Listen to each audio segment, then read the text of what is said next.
এখনি ফুলাম গামোচাৰে বহন কৰিবলৈ বিহপুৰী আঞ্চলিক ছাত্ৰ সন্থাৰ সদস্য ক্ষীৰক হাজৰিকাক অনুৰোধ জনাইছোঁ।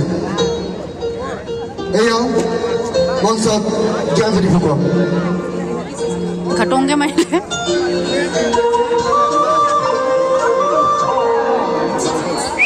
ধন্যবাদ। আমি জ্ঞানজ্যোতি ফুকনক তেখেতৰ অনুষ্ঠান আৰম্ভ কৰিবলৈ অনুৰোধ জনাইছোঁ।